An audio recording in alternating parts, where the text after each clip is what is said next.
Partis de Reims, nous arrivons dans la matinée à Laon, ancienne capitale carolingienne. La cathédrale et la vieille ville qui l'entoure sont bâties sur une éminence qui fournit un point de vue très étendu. Comme pour la montagne de Reims, on parle ici de montagne couronnée.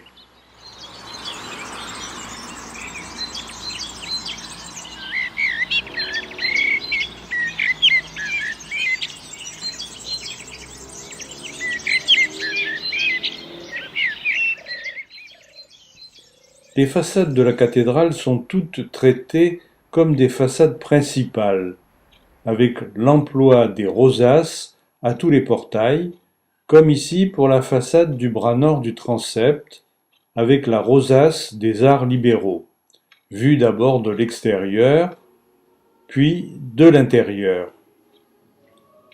Comme l'indique un panneau dans la cathédrale, Laon est un centre de la pensée universitaire très important au Moyen Âge. La théologie, ou philosophie, est représentée au centre dans un grand oculus, entouré de 8 oculi plus petits, illustrant les autres arts libéraux. Rhétorique, grammaire, dialectique, astronomie, arithmétique, médecine, géométrie ou architecture, et musique. La balustrade au sommet des tours date du XIXe siècle. Comme l'écrit Martine Plouvier, auteur du fascicule sur la cathédrale, la façade principale, la plus décorée et la plus animée, contraste singulièrement avec celle de la cathédrale de Soissons. Cette façade principale ajoute les motifs répétés des gables et enrichit le parti de la façade harmonique à 2 tours par l'addition de 3 porches devant les portails, qui ont inspiré ceux du transept de Chartres. Les 3 portails d'entrée de la façade principale correspondent respectivement à la nef et aux 2 bas-côtés. Ces portails ont souffert des mutilations révolutionnaires, des têtes ont été coupées, et leur restauration au XIXe siècle les a rendus difficilement lisibles, selon Martine Plouvier, dans son ouvrage déjà cité. La dévotion mariale, la cathédrale s'appelle Notre-Dame de Laon, est manifeste dans ses sculptures du portail central et de l'un des 2 portails latéraux. En entrant dans le vaisseau central, comme l'écrit Martine Plouvier, l'impression d'unité de la cathédrale s'impose. L'élévation à 4 niveaux, comme à Saint-Lys ou à Noyon, reste la même tout le long de la nef et se poursuit dans le chœur. L'élévation répond à la plastique murale du premier art gothique du XIIe siècle en Picardie. Grandes arcades, vastes tribunes, au-dessus des bas-côtés, éclairées largement et s'ouvrant sur l'intérieur. La cathédrale est donc très lumineuse à l'intérieur, malgré le temps couvert à notre arrivée. L'ocre clair de la pierre utilisée y est aussi pour quelque chose. L'édifice a de grandes dimensions, 110 mètres 50 de long pour 30 mètres 65 de large, et une certaine robustesse, encore un peu romane, comme le dit Faucillon dans Art d'Occident, à propos de Laon et aussi de Noyon. Pour Martine Plouvier, déjà citée, le transept, malgré les tours inachevées, reste moins massif que celui de la cathédrale de Tournai. Cependant, toujours selon l'auteur, l'extraordinaire silhouette à 5 tours de la cathédrale est inspirée de celle de Tournai. Des vitraux d'origine de l'époque médiévale subsistent dans la rosace nord, vers 1150-1170, dans la rosace ouest vers 1160-1180 et dans les verrières du chevet et du chœur vers 1200-1220. Tous les vitraux ont été en grande partie détruits par l'explosion de la poudrière de la citadelle en 1870. La restauration a été effectuée de 1988 à 1994 par les ateliers Simon de Reims.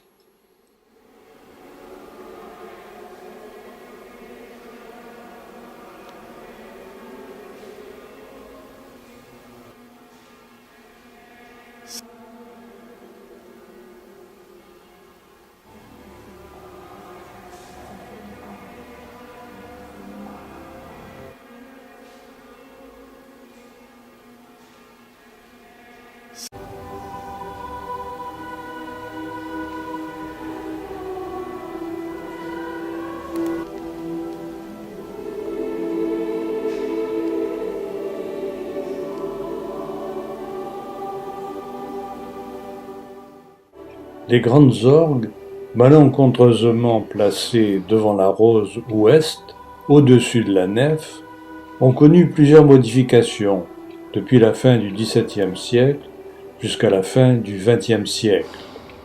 Aujourd'hui, l'instrument donne toute sa plénitude avec des œuvres néoclassiques et romantiques, nous indique Martine Plouvier.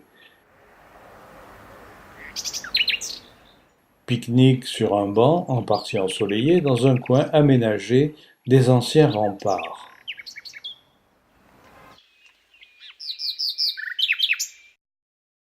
En roulant vers Senlis, nous nous arrêtons à Soissons, devant la cathédrale. L'édifice présente certes une façade un peu sommaire par rapport à celle de Laon, mais il recèle à l'intérieur plusieurs éléments dignes d'intérêt. Outre un chœur de style gothique lancéolé, le croisillon sud, partie la plus ancienne de la cathédrale, est de style gothique primitif ou de transition, en raison d'une élévation à 4 niveaux. Il apparaît arrondi, en fait prolongé par une chapelle en forme d'absidiole.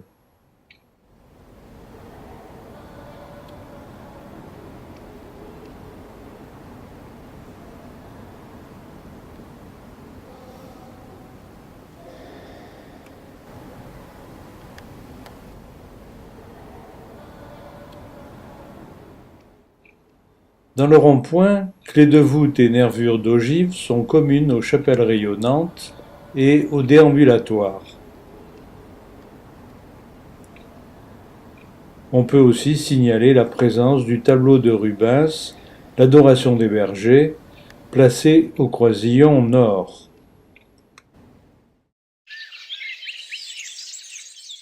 Nous arrivons à Senlis dans l'après-midi et nous visitons la cathédrale Notre-Dame.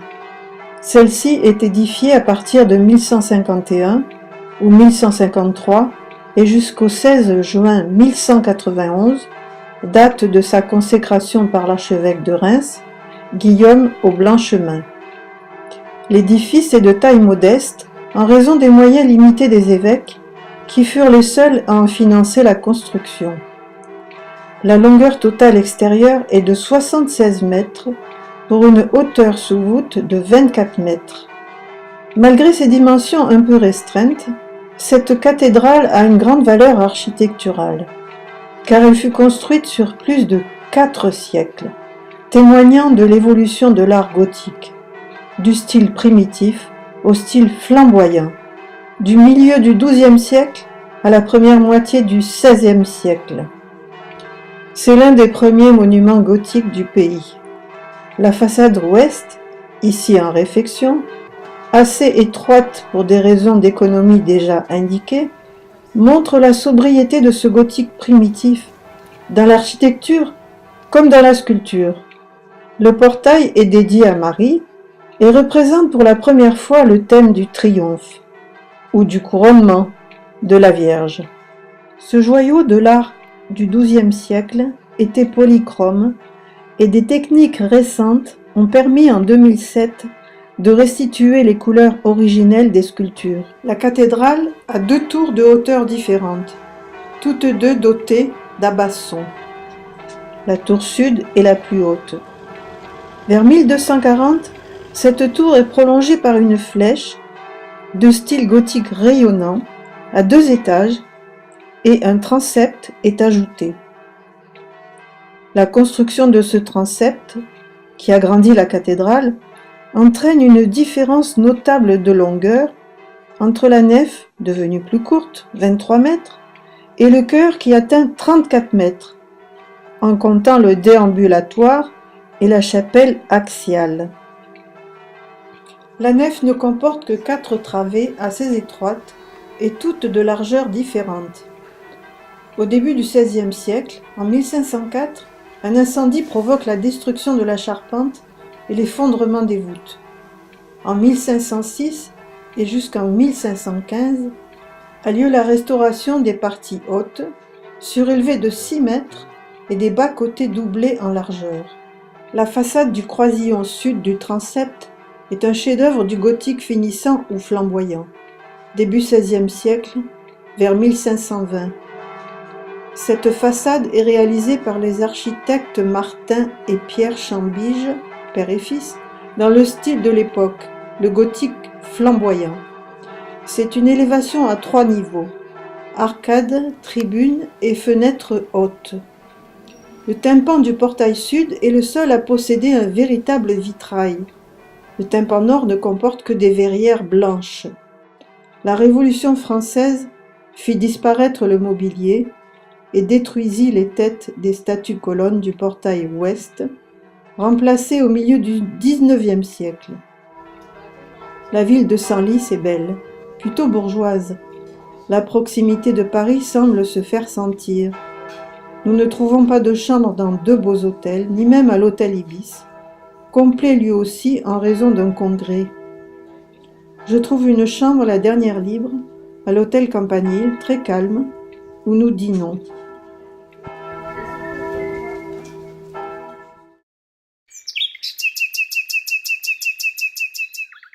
Le matin, nous découvrons la cathédrale Saint-Pierre de Beauvais, incroyablement haute. C'est le plus haut chœur gothique du monde, 48 mètres 50. Mais cette hardiesse a entraîné l'effondrement, en 1284, des parties hautes des travées à droite du chœur, et de nombreux étayages en bois renforcent les murs. Au milieu du XIVe siècle, les parties effondrées du chœur sont reconstruites. En raison de la guerre de Cent Ans, des épidémies, de la misère et des discordes civiles, les travaux sont interrompus.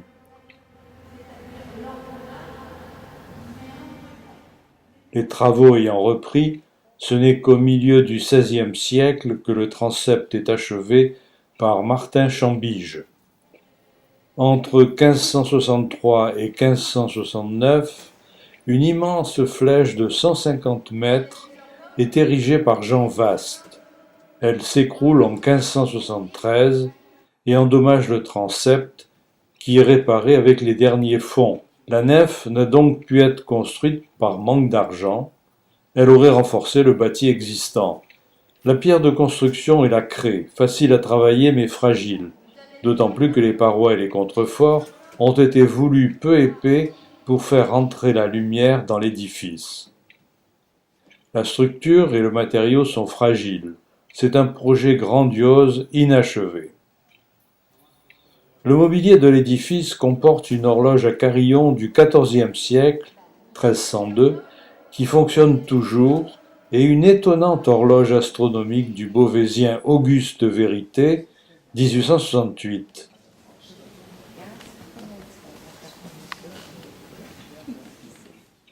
Cette horloge comprend 52 cadrans et 90 000 composants.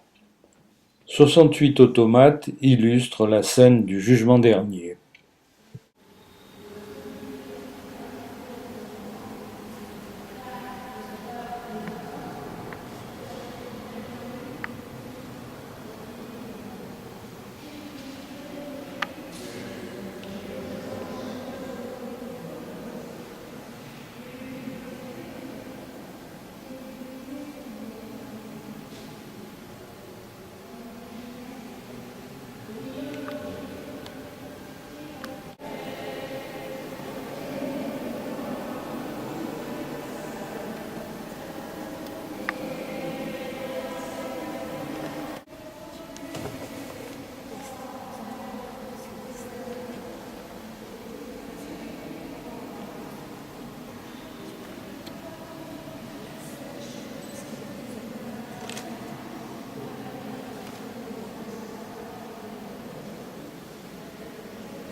Une très grande peinture, visant par ses dimensions à faire valoir l'importance de l'événement, représente Jeanne l'aînée, dite Jeanne Hachette, se battant sur les remparts de sa ville, armée de sa hache et soutenue par sainte Angadrême. L'œuvre condense la représentation d'une procession solennelle de la chasse des reliques de sainte Angadrême, portée par des femmes, et la représentation de l'événement guerrier de la défense de la ville.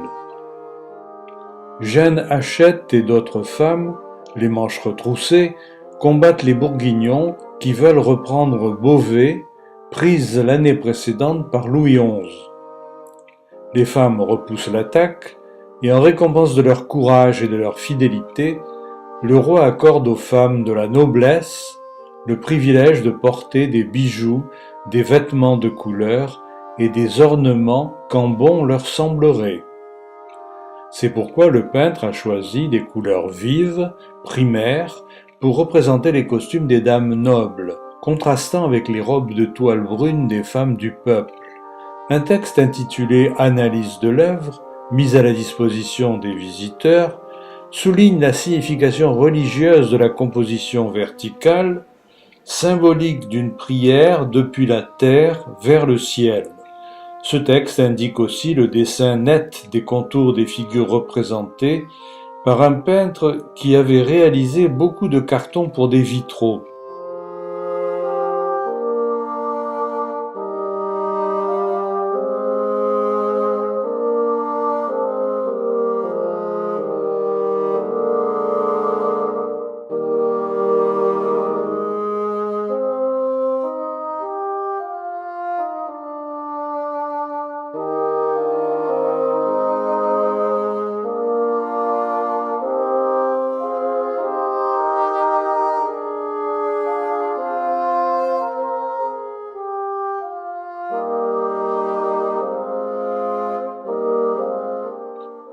L'utilisation d'une technique picturale traditionnelle, la tempéra, à base d'œufs et d'huile de lin, a permis une belle restauration.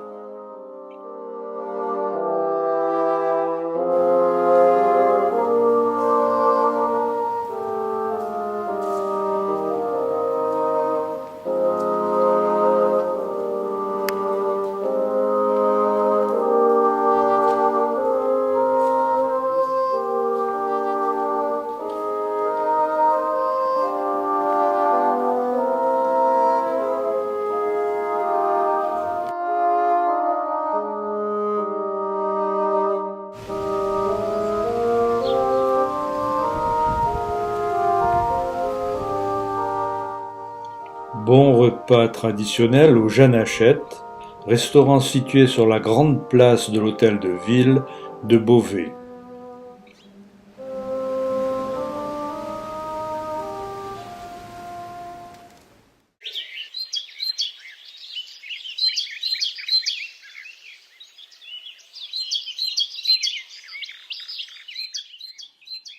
L'après-midi, en allant voir la cathédrale d'Amiens, nous assistons, très surpris, à des joutes sur la Somme. Le porteur de lance et les rameurs d'une équipe écossaise sont habillés d'un haut sombre et d'un kilt verdâtre. Nous avons l'habitude de voir les jouteurs sétois ou languedociens habillés tout de blanc. Ces jeux nautiques n'existent à Amiens que depuis 2012. Ce quartier, Saint-Leu, que nous avons seulement traversé, nous a paru très vivant, grouillant de jeunes. En ce dimanche, il y régnait une ambiance de fête populaire qui pouvait faire penser au tableau de David Ténier, le jeune. La construction à la présence des cathédrales impliquait la foi, la ferveur chrétienne des gens de l'époque. Aujourd'hui, les cathédrales comme celle d'Amiens sont fréquentées surtout par les touristes. Les jeunes se réunissent plutôt aux terrasses des cafés ou brasseries. La très belle cathédrale Notre-Dame d'Amiens semble réunir les éléments de qualité de celle vue précédemment. C'est la plus vaste des églises gothiques classiques du XIIIe siècle en France. Les bas-côtés, doublés autour du sanctuaire, sont les plus larges que nous avons vus jusqu'à présent. La largeur de la nef avec les bas-côtés et les chapelles, est de 40 mètres. La nef est très longue, 145 mètres, soit 7 travées. Sa hauteur sous voûte est de 42 mètres 30. La hauteur sous voûte des bas-côtés est de 18 mètres 80. Le transept est large de 70 mètres, chacun de ses bras correspondant à 3 travées. Par contre, on constate, par rapport à d'autres monuments, une faible épaisseur du bloc de façade. La tour sud, vue de profil depuis la rue Pourrion, montre que les tours ne sont pas construites sur un plan carré.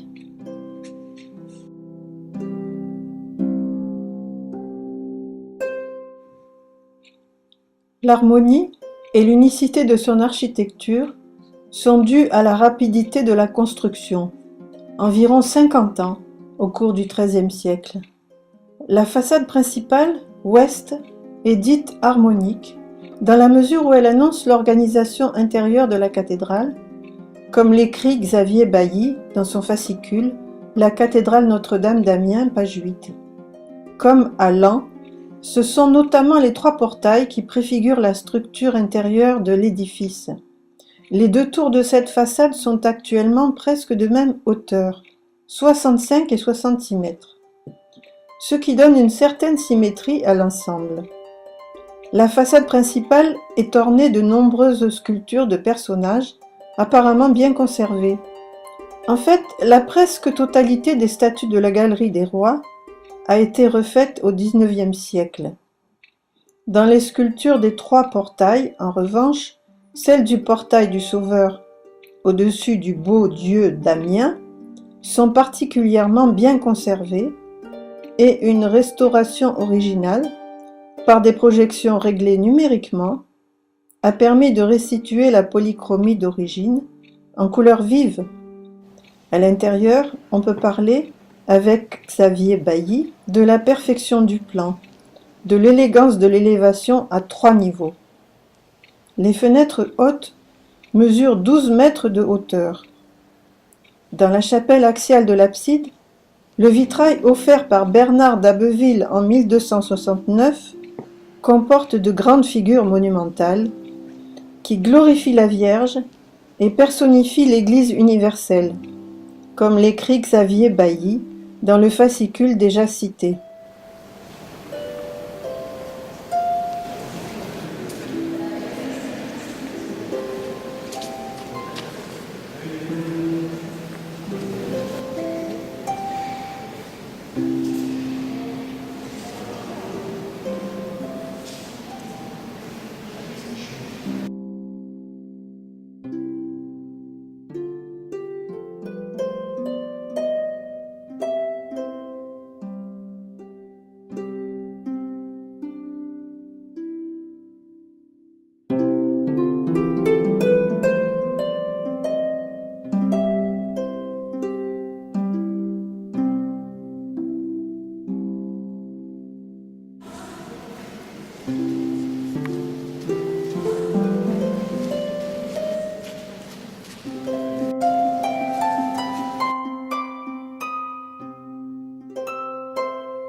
Les clôtures du chœur sont ornées de belles sculptures, polychromes, en haut relief.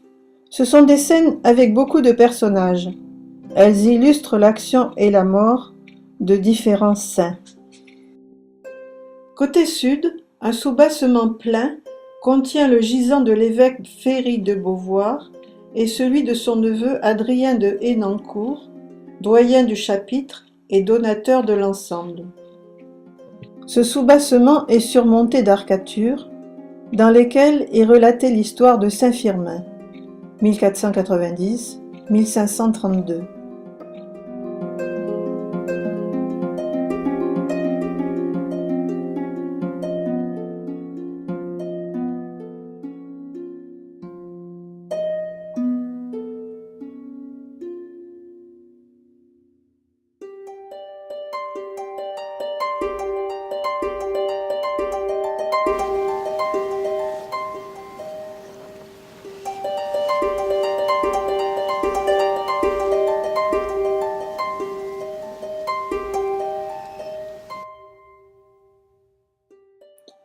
au-dessus de l'enfeu d'Adrien de Hénancourt, 4 scènes illustrent la découverte des reliques de Saint-Firmin. Prédication de l'évêque, révélation du lieu de sépulture du saint, exhumation, translation des reliques vers la cathédrale.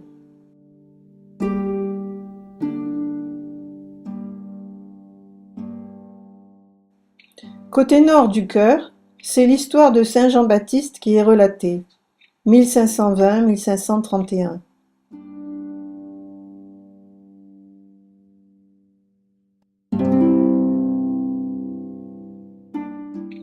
Prédication du saint, baptême de Jésus, révélation de sa mission par Saint Jean-Baptiste. Arrestation, danse de Salomé, décollation, Salomé plante son poignard dans le front du saint.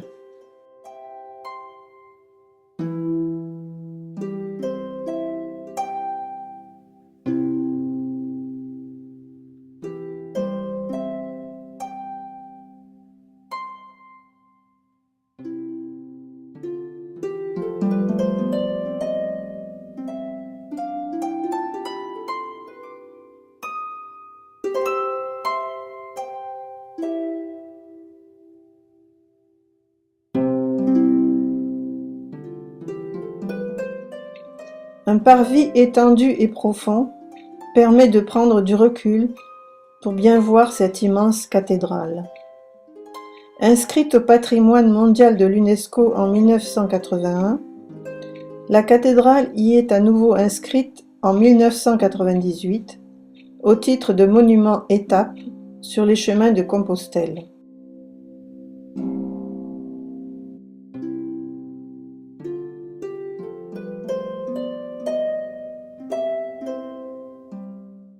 Nous téléphonons à l'hôtel Le Cèdre à Noyon pour réserver une chambre. L'établissement propose des assiettes de différents types de pâtes avec des sauces au choix que l'on nous monte dans la chambre.